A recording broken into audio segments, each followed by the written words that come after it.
Gloria al Señor. Quisiera saber quiénes trajeron sus Biblias en esta mañana. Halló Ministerio de Alabanza. Hijos, es importante traer la Biblia cada 8 días. Déjela en alto, déjeme ver, a ver si yo empiezo allá a hablar con... Uy. Gloria al Señor. Hijos, esto no puede faltar. Esto hay que traerlo. Más que su celular, es la palabra del Señor, ¿no? Gloria al Señor. El viernes 13 de octubre del año 1972, el vuelo 571, que salía de la ciudad de Uruguay y iba con destino a la ciudad de Santiago de Chile, se estrelló en las cordilleras andinas. La aeronave llevaba 40 personas y 5 tripulantes. Su piloto y copiloto tenían más de 6,000 horas de vuelo. Podían garantizar de que el vuelo sería perfecto. Este piloto había cruzado la cordillera de los Andes en más de 29 ocasiones. Pero ¿qué fue lo que le sucedió al vuelo 571? Las nubes eran espesas. Y un error humano de comunicación entre el piloto y el copiloto, decisiones equivocadas. Pensaron ellos que ya habían pasado la cordillera de los Andes e hicieron un giro hacia el norte, sin darse cuenta que no habían pasado el pico más alto de los Andes. Cuando las nubes se despejaron, ya el avión había descendido muchísimo y era imposible volverlo a levantar. El avión chocó, sus alas se destrozaron, la cola se destrozó y la parte central del avión tomó una velocidad de 345 kilómetros por hora. Descendió 752 metros en segundos y se estrelló contra un glaciar llamado Las Lágrimas, a 3,850 metros sobre el nivel del mar. El rescate inmediatamente empezó y el 21 de octubre del año 72, 8 días después del desastre, los rescatistas cancelaron la búsqueda. Pasaron casi 2 meses cuando 2 hombres, héroes de este accidente, decidieron escalar pico abajo para buscar ayuda. Se demoraron 2 días en llegar a la parte de abajo y de entrada se encontraron con un arriero, con un campesino, y este campesino les pudo ayudar. El 21 de diciembre del 72 lograron rescatar a los sobrevivientes. Muchos de ellos murieron porque cayeron al vacío. Muchos de ellos murieron por las bajas temperaturas. Muchos murieron por las avalanchas. Muchos murieron de hambre y por las heridas graves que tenían. Meses después, los sobrevivientes decidieron volver a ese pico y levantaron un altar. Y levantando este altar en una cruz de más o menos 1,5 metros de altura, colocaron esta oración: Señor, oh Dios, cada vez más cerca de ti. Esta tragedia es conocida como la tragedia de los Andes, pero también alguien le colocó otro título, como el milagro de los Andes. Qué prueba tan difícil para todos los que sobrevivieron allí. Pero yo me pregunto en esta mañana si es que las pruebas solamente tocan a los ricos o no tocan a los ricos, si solamente tocan a los pobres o no tocan a los pobres. Mientras que estemos vivos, las pruebas están a la orden del día. Pero yo en esta mañana quisiera acuñar estas 2 frases que como para mí como pastor y para ustedes como congregación son importantes: la tragedia de los Andes o el milagro de los Andes. Y déjeme decirle, mi hermano querido, que no sé qué prueba está viviendo. Puede ser parecida a la tragedia de los Andes, pero quiero recordarle que en medio de su prueba y en medio de su proceso también suceden milagros y que el Dios de los milagros está interesado en su situación. Pero déjeme acuñar otra frase. Oh Dios, cada vez más cerca de ti. Y déjeme decirle, mi hermano, que uno de los propósitos principales de las pruebas es estar cada vez más cerca de Dios. Nosotros quisiéramos superarlas. Nosotros quisiéramos que no existieran. Nosotros quisiéramos que no hubiera más dolor y no hubiera más lágrima. Pero déjeme decirle, mi hermano querido, que en medio de la prueba usted puede decir esta oración como este eslogan o esta frase que colocaron en ese altar. Oh Dios, cada vez más cerca de ti. El título de la prédica de hoy es derribados, pero no destruidos. Derribados, pero no destruidos. Y está basada en 2 de Corintios, capítulo 4, versículos 8 y 9. Una expresión gloriosa de un hombre de fe, de un hombre que había sido azotado, había pasado por hambrunas y por momentos difíciles. Pero Pablo, lleno del Espíritu Santo y cada vez más cerca de Dios en las alturas, nos expresa en estos versículos algo maravilloso.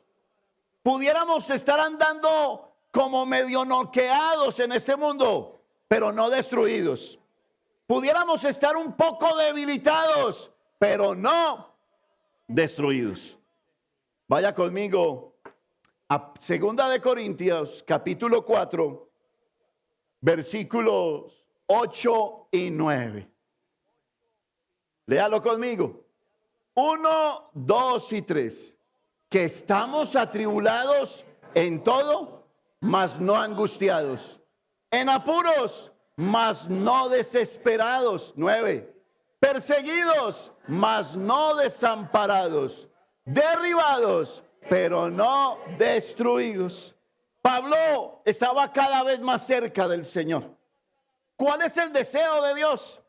Que usted esté cada vez más cerca de Él, para que de esta misma manera usted pueda expresar que Dios es fiel con usted. Pero me nace una gran pregunta en esta mañana, y sería: ¿cómo puedo cruzar las pruebas? ¿Cómo puedo superar los procesos de la vida? ¿Cómo puedo salir adelante en medio de la angustia y el dolor? Bueno, la Biblia nos enseña de muchas maneras de cómo podemos nosotros salir en medio de la prueba. Y para eso tenemos que visitar un primer punto que tiene que ver: muere a tus propósitos de muerte, para que los propósitos de vida de Dios estén en tu corazón. Derribados, pero no destruidos. Del propósito de muerte al propósito de vida, para que puedas superar la prueba que estés viviendo. Un divorcio, una quiebra económica, la pérdida de un ser querido o la enfermedad. Para que lo superes, lo primero que Dios quiere enseñarte en esta mañana es: sal del propósito de muerte y entra en el propósito de vida. Para poder entender este subtítulo, tenemos que comprender un poco la vida de Jonás. Jonás, un hombre profeta de Dios, que de entrada era un hombre ya desobediente, como hay veces le pasa a usted y me pasa a mí. Jonás tiene un propósito, pero el propósito de Jonás no es el mismo propósito de Dios, y Dios lo entra en un proceso de prueba para que Jonás pueda reconocer que sus propósitos deben de declinar y el propósito de Dios debe de imperar en su vida. Si usted está dispuesto y quiere pasar por encima de la situación y del proceso que usted está viviendo en victoria, le animo a que muera a sus propios propósitos. Acompáñeme entonces a este primer punto y vaya conmigo al libro de Jonás, capítulo 3, versículo 4. Y en esta mañana yo les voy a resumir un poco una de las historias más conocidas en la Biblia. La historia de Jonás y el pez que se lo tragó. Mira lo que dice el versículo 4 del capítulo 3 del libro de Jonás. Y usted puede resumir la entrada de Jonás al propósito de Dios en la primera frase que usted lee. Y comenzó Jonás a entrar por la ciudad, camino de un día, y predicaba diciendo: de aquí a 40 días Nínive será destruida. Entró Jonás al propósito de Dios. Es que no estaba en el propósito de Dios, porque Dios le había dicho a Jonás que le dijera a Nínive que se arrepintiera. Pero Jonás no quiso obedecer a Dios, sino que dice la Biblia que él huyó. Estaba escuchando el reportaje de un boxeador en estos días que le dieron hasta que lo noquearon. Y le hicieron una pregunta. Le preguntaron: mire, señor boxeador, ¿usted qué siente cuando a usted lo están golpeando y azotando de esta manera? Y él dice: ¿qué piensa usted en ese momento? Y él dice: ¿por qué me está pasando esto a mí, sabiendo de que yo entrené, sabiendo que soy un boxeador profesional? No entiendo por qué me está pasando esto a mí. Y la respuesta es lógica. Le está pasando a él porque se dedicó a esa profesión, porque está metido en un ring, porque tiene delante de él un contrincante, porque es un boxeador.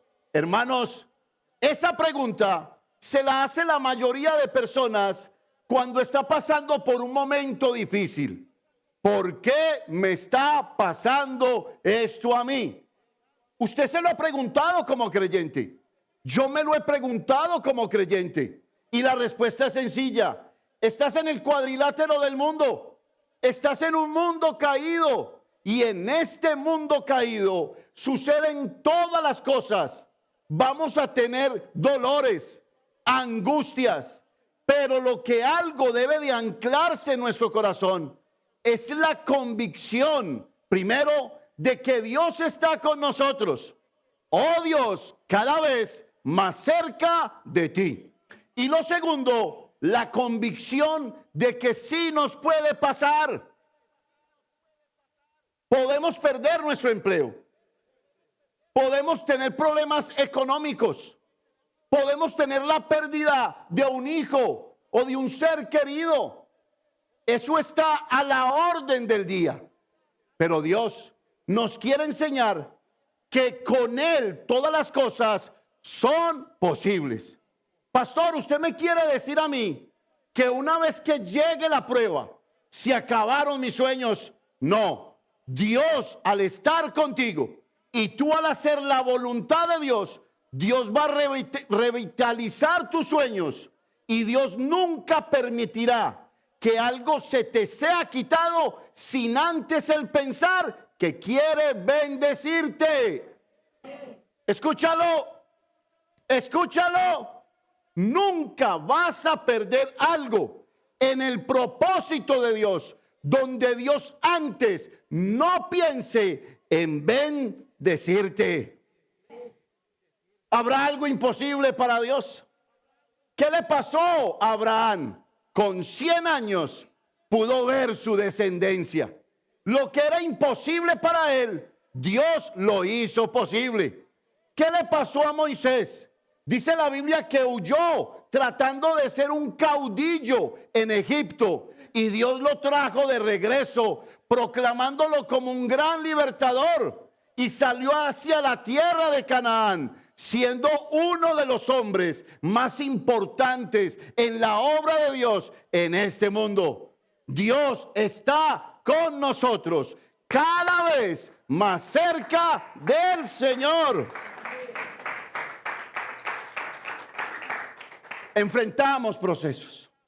Nadie quiere llorar. Nadie quiere sufrir. Nadie quiere tener momentos difíciles. Si pudiéramos hacer magia, los evitaríamos. Pero la realidad es que en este mundo lleno de pecado, estamos expuestos a las pruebas y a los procesos que vienen. Pero un día nuestro Señor Jesucristo vendrá por su iglesia, y lo que antes era dolor se transformará en alegría eterna, eterna, eterna. Cuando vivimos los procesos de la vida, llamados pruebas, tenemos que tener mucho cuidado. Porque muchas veces de víctima pasamos a ser victimarios.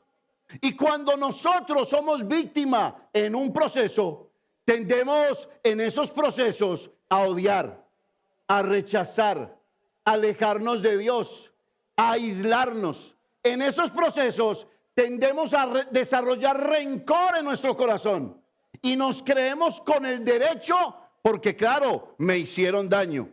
Pero no te das cuenta de que si tú te metes en el proceso contrario a la voluntad de Dios, que es amar, que es perdonar, que es vivir en paz, entonces vas a terminar en dos pruebas con dos calibres diferentes. Primero, Dios va a tratar con tu corazón, porque al odiar, aunque te hayan hecho daño, eres un pecador. Y si no perdonas, entonces Dios no te perdonará a ti. Y luego tendrás que seguir enfrentando el proceso por el cual estás renegando y en el cual te estás quejando. En la Biblia, el profeta Jonás nos habla acerca de la gran ciudad de Nínive. Y nos dice que Dios le dijo: ve y diles a Nínive que se arrepientan. Ve y diles que en 40 días máximo vendrá un juicio sobre ellos y que ellos tendrán que tomar una acción. Y me llama la atención porque Jonás, en vez de correr a obedecer, no corre y obedece.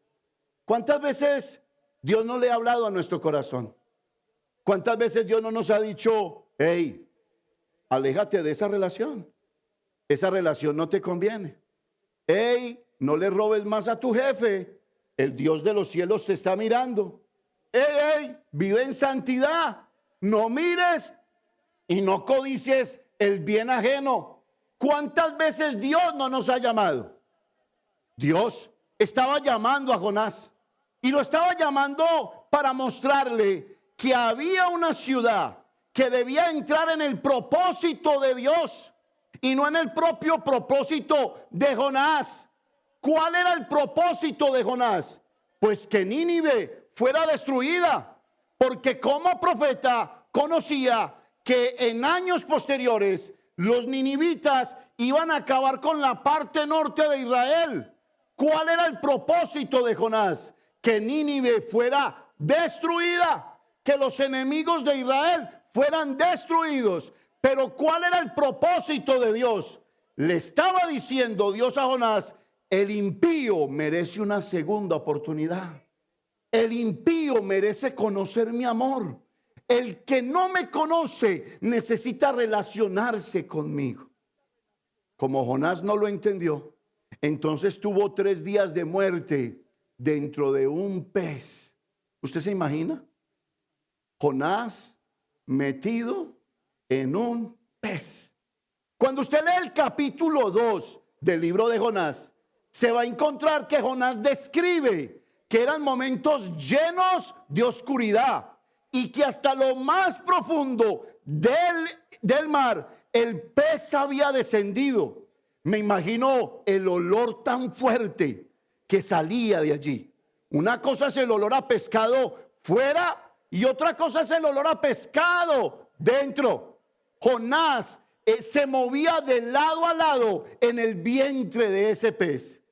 Una prueba bastante difícil. Nos dice la Biblia que anterior a que Jonás entrara en el vientre del pez, había decidido huir de Dios.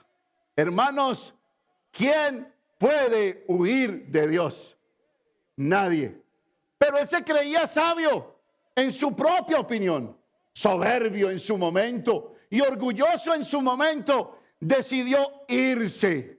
Y cuando se alejó de Dios, me imagino que la petición de Jonás era esta: Señor, si es tu voluntad que yo me aleje de ti, haz que las cosas caigan en su lugar.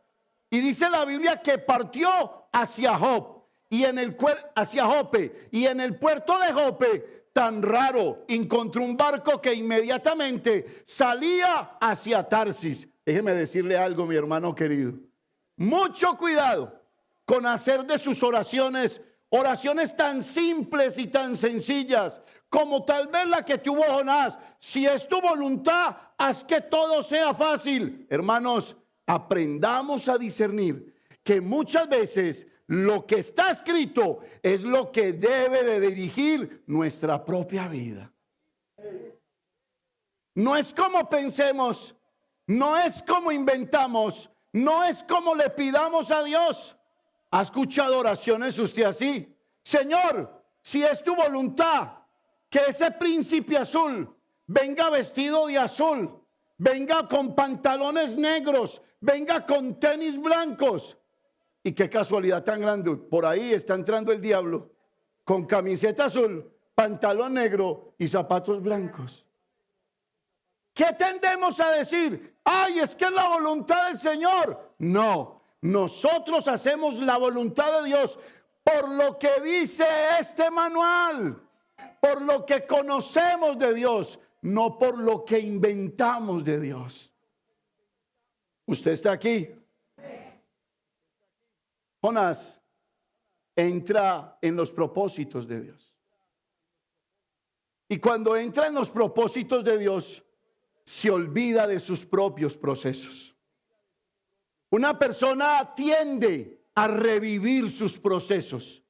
Y cuando lo revive, todavía llora, todavía se queja, todavía vive en el pasado. ¿Sabe por qué? Porque no ha abandonado ese proceso personal y ese propósito personal. Es que yo me soñaba con esto, es que yo me soñaba con aquello. Nunca tus sueños se iban a volver realidad porque empezaste desobedeciendo a Dios. Y lo que mal empieza, mal termina. ¿Cómo se llama la prédica? Jonás, de una forma indirecta, entra en un proceso que no quería vivir. Pero para poder entrar en ese proceso que no quería vivir, el predicarle a los ninivitas, Dios tuvo que meterlo en 3 días de muerte para que pudiera resucitar. Hermanos, cuando no obedecemos, ¿sabe qué nos espera? Un pez del tamaño de Jonás. Cuando nosotros no logramos discernir, porque el hombre espiritual discierne todas las cosas, la voluntad de Dios, terminamos navegando en un pez como el de Jonás. Y terminamos, familia, con dolor en nuestro corazón. ¿Qué quiere Dios? Que tú te metas en el propósito de Dios. Al obedecerlo, al meterte en la escritura, al amarlo de todo corazón, al colocar a Dios como el centro de tus decisiones, vas a entender el propósito de Dios para la prueba que estás viviendo. Vas a lograr entender que Dios está buscando lo mejor para ti y no lo peor, porque tendemos a mirar en la prueba que Dios se olvidó de nosotros, que Dios está lejos de nosotros y Dios, hermano, nos va a cuidar, Dios nos va a sustentar, pero en medio de la prueba usted va a encontrar dos cosas que le debe de llamar atención.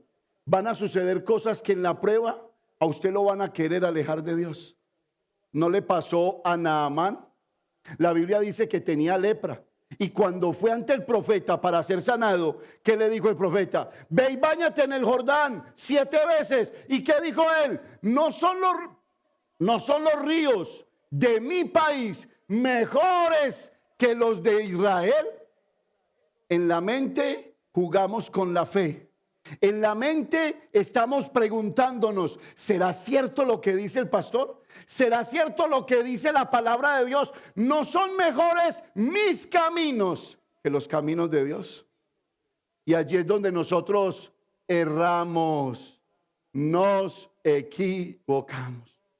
Por eso cuando usted abre el capítulo 2 del libro de Jonás, y vamos allá por favor, vamos a entender que Jonás expresa una oración de arrepentimiento. Es como si Jonás le estuviera diciendo a Dios, yo ya no quiero hacer mi voluntad. Pero ¿desde dónde oró Jonás? Desde el proceso. ¿Desde dónde oró Jonás? Desde el vientre del pez. Y esto me llama la atención. Vaya conmigo al libro de Jonás, capítulo 2. Versículos del 1 al 5. Y me dejan el 5 allí. Léalo conmigo. Entonces oró Jonás a Jehová, su Dios. ¿Desde dónde? Ay, qué rico cuando uno ora desde el vientre de la prueba. Señor, no puedo con esto. Señor, mis enemigos quieren comer mi carne. Señor, me estoy muriendo. Desde el vientre del pez. Pero ¿a quién oró Jonás? Al Dios de los cielos. Al Dios que todo lo puede. Al Dios que se revela como el ayudador. Al Dios que se revela como el que tiene misericordia de nosotros. ¿A usted no le parece impresionante que es un Dios que no es vulnerable a nada? ¿Me pueda entender a mí? Que nadie lo pueda vencer, pero que entienda que a mí sí me puede vencer algo. Ahí es donde él dice, déjame, yo peleo por ti. Es que conoce mi debilidad, sabe que soy polvo, sabe que soy sin él como un cero a la izquierda.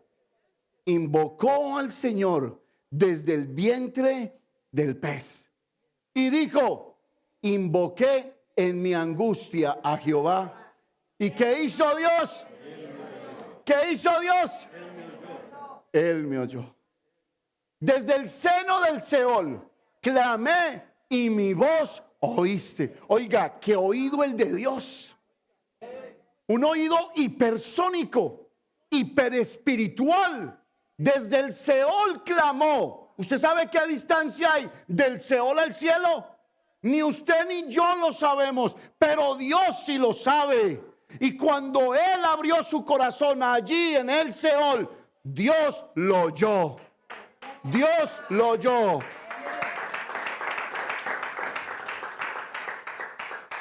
Versículo 3. Me echaste a lo profundo, en medio de los mares. ¿Quién echó a Jonás a lo profundo? Dios. ¿Es que Dios es maldadoso? No, el maldadoso es usted. Usted es el que está lleno de maldad y soy yo, que no quiero hacer la voluntad de Dios. Le había dicho Jonás, ve a Nínive, no quisiste, entonces tome para que lleve. Me echaste a lo profundo. Hermanos, hay veces cuando no entendemos o nos hacemos los de los oídos sordos frente a la palabra del Señor, ¿sabe qué hace Dios? Permite que usted descienda a lo más profundo del mar. ¿Y sabe qué está esperando Dios? Que usted no clame a un Dios diferente, sino al Dios que puede escuchar. Dice, me echaste a lo profundo, en medio de los mares.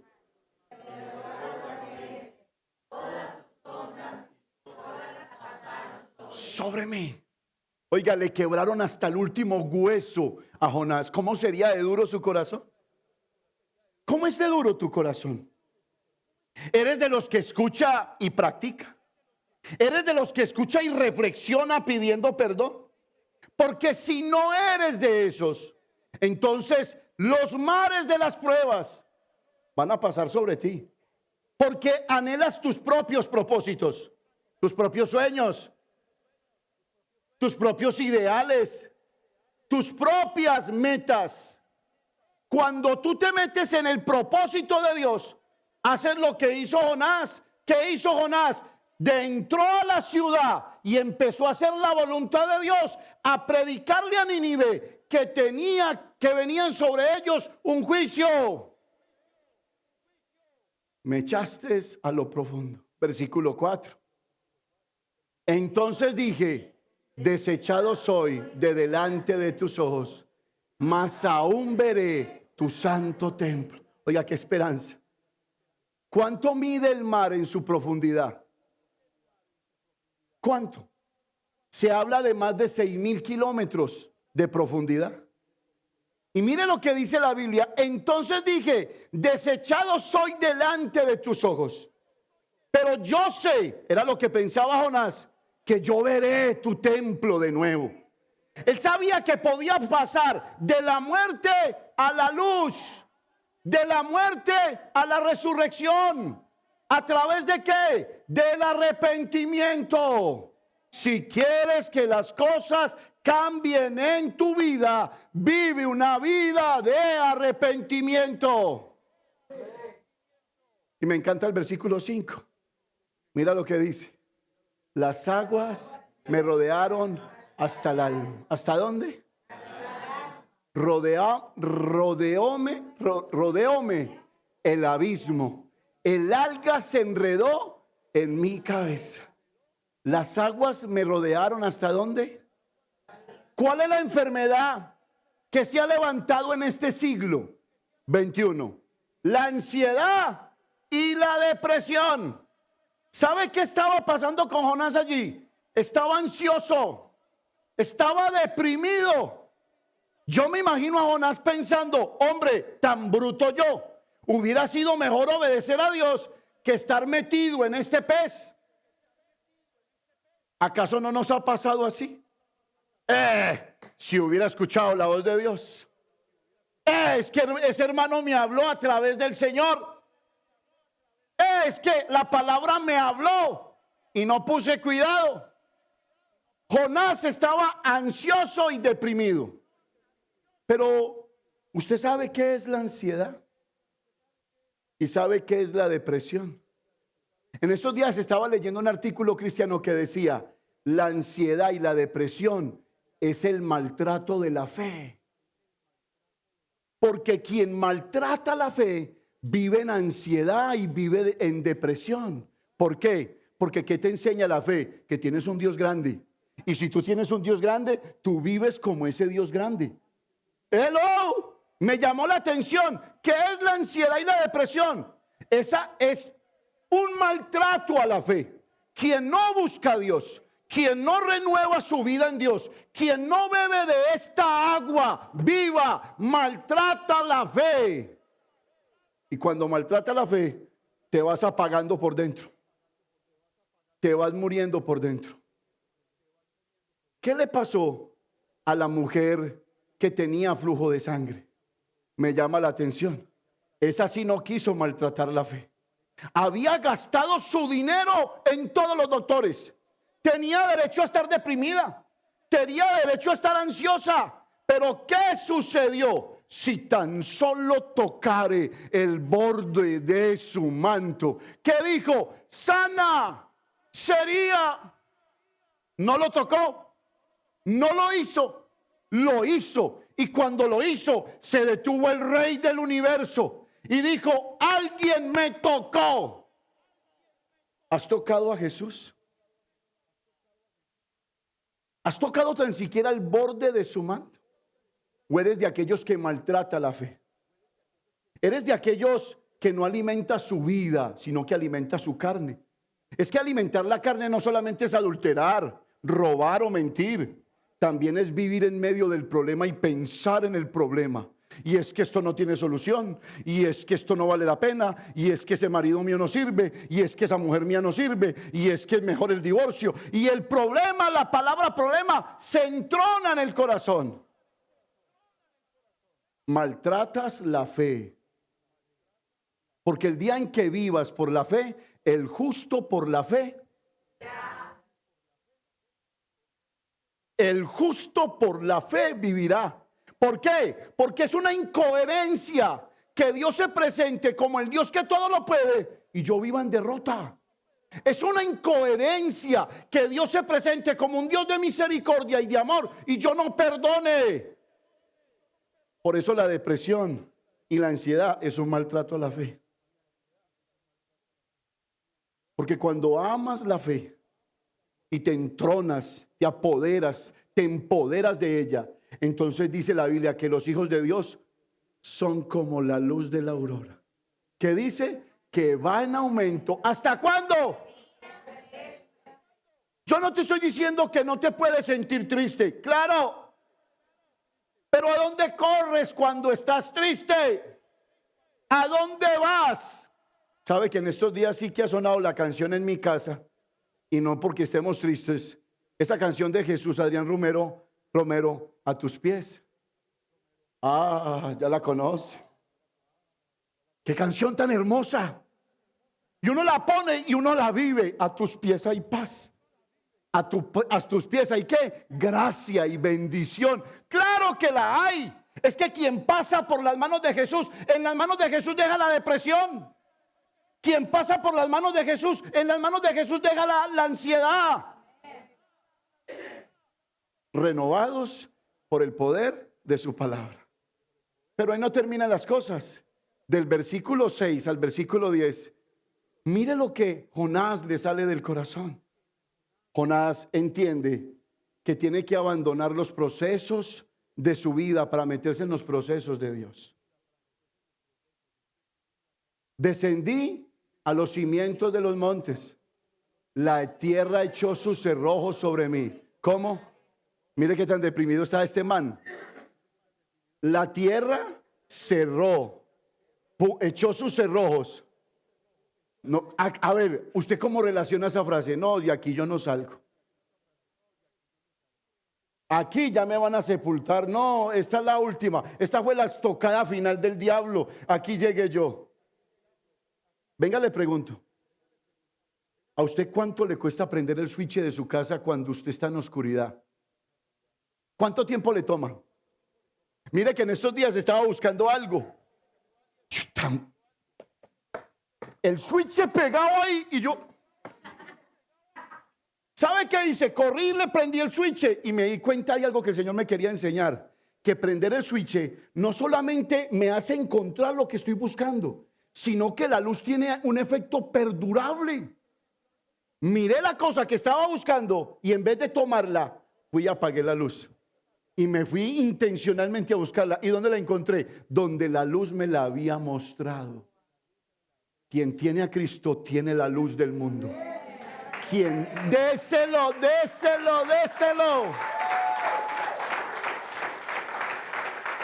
Pero a veces no quieres prender la luz. Eres egoísta. Eres duro de corazón. Y pensando en esto, ¿sabe cómo podía yo facilito lo podemos explicar? Perdóneme que sea cansón.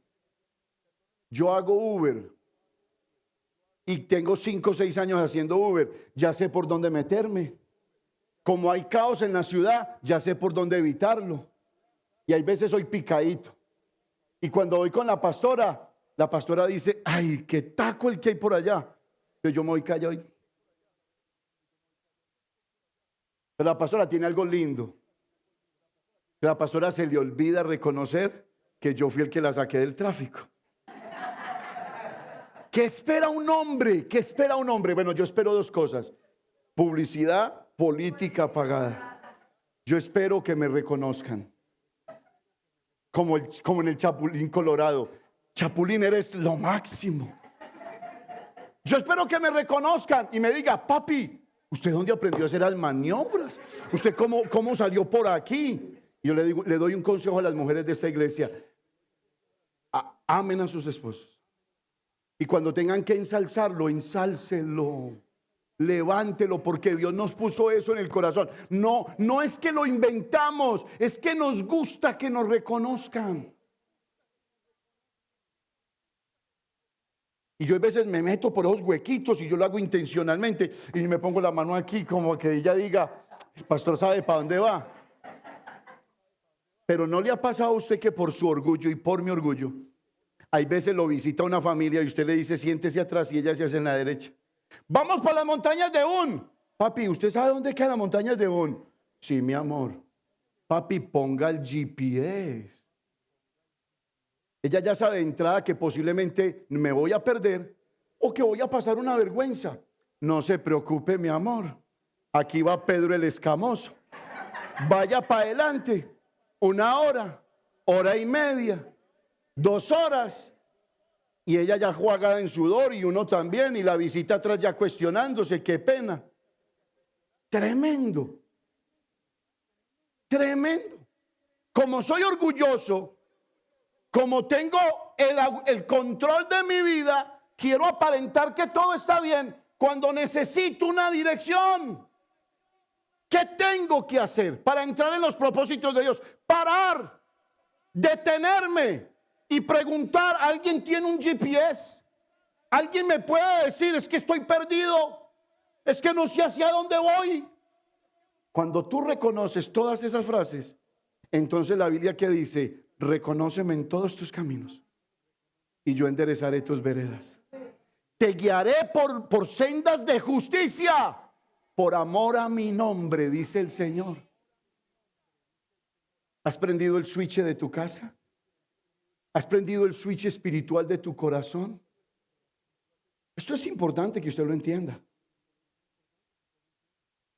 Quisiera en esta mañana quedarme en este primer punto y extender esta prédica. ¿Por qué? Porque los ninivitas cometieron un error grandísimo que usted y yo no podemos cometer. ¿Cuál fue el error de los ninivitas? Que recibieron el perdón para el presente, pero el perdón del presente no lo llevaron al futuro. ¿Qué sucedió con los ninivitas? Sucedió que años más tarde el imperio de Babilonia vino y los conquistó y los masacró. ¿Qué quería Dios? Dios quería que el perdón que recibieron en 3 días lo pudieran llevar a otras generaciones. Hermanos, no podemos sentirnos bendecidos como papás si nuestros hijos son carnales y no espirituales. No podemos sentirnos bendecidos si la próxima generación después de nosotros no aprende a temer el nombre del Señor. Y eso le pasó al pueblo ninivita. Se gozaron en el presente, en el perdón del presente, pero no miraron hacia el futuro. Hay gente que viene a esta iglesia y trae sus niños y no hacen sino trabajar y trabajar y trabajar. Reciben el perdón del momento, pero de sus hijos se olvidan, no enseñándoles a temer el nombre del Señor. Y luego vienen a la iglesia y dice, es que a esta iglesia le falta esto, es que a esta iglesia le falta aquello. Y no saben que ellos son el motor del evangelio en su propia casa. Yo lo invito a que usted hoy pueda tomar la bendición del perdón que Dios le ha dado hoy y la pueda llevar a otras generaciones. ¿Cómo la puede llevar? Es sencillo, siente a sus generaciones y dígale cuán grandes cosas ha hecho Dios con usted. Dígale, hijos, este corazón está lleno de cicatrices. Usted no tiene por qué ser herido como a mí me hirieron. Venga, le muestro la bitácora. Venga, le muestro el mapa. Y el hijo que es sabio escuchará a su padre. ¿Qué dice la Biblia? El buen padre dejará herencia a sus hijos y a los hijos de sus hijos.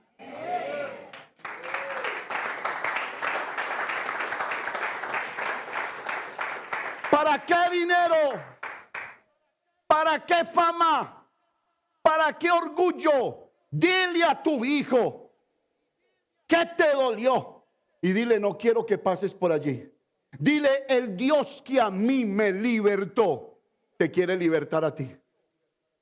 Díselo. Cuéntale las maravillas que Dios ha hecho contigo. Siéntalo en tu mesa y háblale de lo bueno que ha sido Dios contigo. Pasa el bien de hoy a las próximas generaciones. No te quedes con él. No lo atrapes, no lo guardes. ¿Usted está aquí? Eso es entrar en los propósitos de Dios. Cuando tú entras en los propósitos de Dios, te olvidas y mueres a los tuyos. A los tuyos. ¿Cómo termina esto? Dice la Biblia que el rey, una vez que escuchó que Nínive iba a ser destruido, no se quedó quieto. ¿Usted se imagina el error que cometieron el piloto y el copiloto del desastre en la cordillera de los Andes? Sabiendo que viajaban por instrumentación, que el clima le era adverso, que solo era seguir los instrumentos aéreos para llegar a su fin sin ningún problema, terminaron en una tragedia. Hermanos, Dios nos ha dejado una instrumentación para evitar tragedias, lágrimas y dolor. Usted no puede ser de esos pilotos negligentes que ve que le falló el motor de la derecha y usted tranquilo. Le falló el de la izquierda y usted tranquilo. Y usted enseguida le dice a los pasajeros de atrás, amigos, tranquilos, vamos en descenso más o menos a 8,000 metros por segundo. No. Si usted es negligente, a usted no le va a importar que su avión se caiga.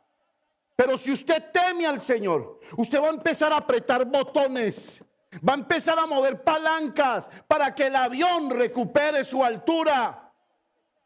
Y le estoy hablando en términos espirituales. Tomes estos instrumentos. Y si está viviendo una prueba del Señor, estos instrumentos que están vivos lo llevarán a las alturas de nuevo. Dios le devolverá lo que le han quitado. No sé de qué forma. La Biblia dice, si aprendieres a sacar lo vil y lo menospreciado de lo que no tiene valor, entonces tú serás como mi boca.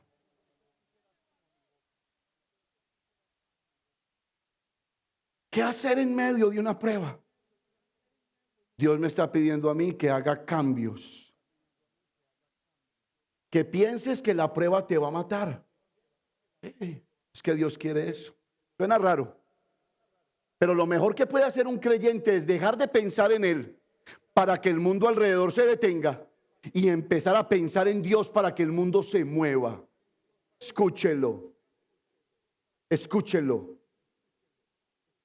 Es importante que usted lo lleve en su corazón.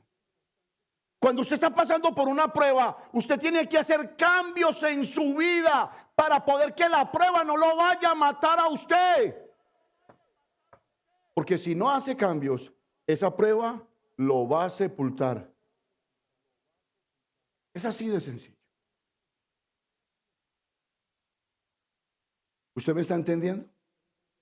¿Cómo se llama la prédica? Derribados, pero no destruidos. Y esa es la buena noticia de esta mañana. Yo no sé qué lo trae y a lo mejor usted viene arrastrando las manos, pero le recuerdo, derribados, pero no destruidos. El Señor nos sostiene con su mano poderosa. Colóquese de pie, mi hermano querido.